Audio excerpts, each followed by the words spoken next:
I'm Ken, and you're watching Kilt Can Kick, the Scottish cooking channel that encourages young men and women to have confidence and competence they need to conquer the kitchen. Oh, we're doing a great dish today.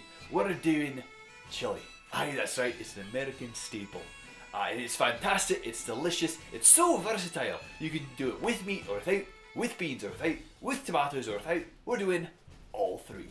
We're also going to make it about middling spicy. It's not going to be particularly hot, but you know, you're going to feel some heat. And you're going to really enjoy those chili flavours that we get into it. I look forward to this. I love this recipe. You're going to love it. Let's be about it, shall we? Oh, look at new graphic. I'm so excited. Alright, now chili. It is one of those recipes that everyone has an opinion on, and everyone, except me, has the wrong opinion on it. Unless you believe chili should be spicy and delicious and relatively cheap for how much effort you put into it. Oh, also this is apparently going to be released around Valentine's Day, and chili is perfect for Valentine's Day. If your relationship can survive the gastrointestinal difficulties of chili, it can survive anything. Alright, we're going to start by browning a pound of meat. Specifically, this is hamburger or minced beef. Sometimes when you thaw meat, a wee bit of it remains frozen right in the centre, and you never find out about it until you start taking your spatula and just mincing it into wee little bits. Well, don't worry about it. Eventually that wee piece of frozen meat is going to thaw, and as long as you keep mincing all the bits, it'll turn out fine. See, look at this. All the bits are minced, everything looks pretty uniform. There's still a nice bit of fat there, and everything's starting to look a wee bit brown. This is exactly what we wanted. Right, now we're going to cut up a few onions. Now this isn't exactly mincing the onion, it's more like chopping it into tiny wee bits, which is pretty much exactly what we wanted. We want the flavour, personally I like having a bite full of onion. If you don't, then just mince it up a wee bit more. For the bell pepper, we cut the top end off, and then we cut the membrane that is holding the seed pod to the pepper, pull it out, and then we proceed to cut the pepper. Now chop it into relatively uniform strips and then cut the strips into wee little bits. Just like so. Oh, it's so simple. And having a nice sharp knife is even better for this. Well, we might as well put these into the crock pot because I'm running out of space. Now off screen I put in the onions already. We're just going to dump the bell pepper in.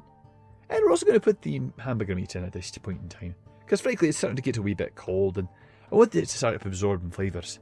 Right, now it's time to start a spice mix.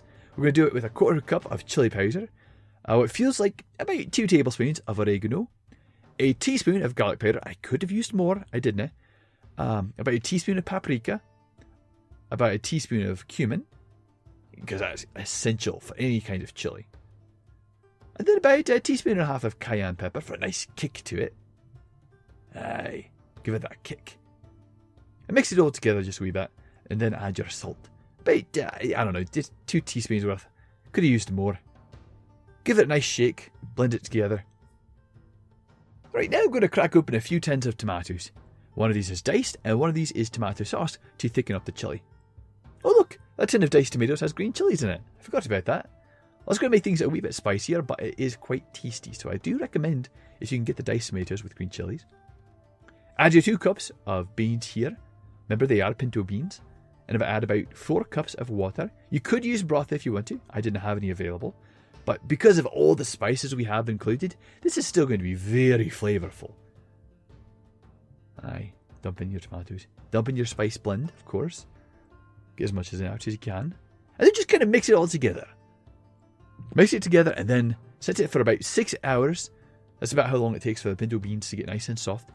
And get ready to drool. Oh, look at that. Isn't that a perfect pot of chili? Let's scoop it out here. Let's see how it looks up close. Oh, and up close it looks like a masterpiece. Bowl of spicy red goodness. I can't believe it'd be this amazing. Alright, now this is the perfect setting for the proper stage for romantic and spicy Valentine's Day. You, my friend, are in for a treat. We're going to have to dig in and see how it is.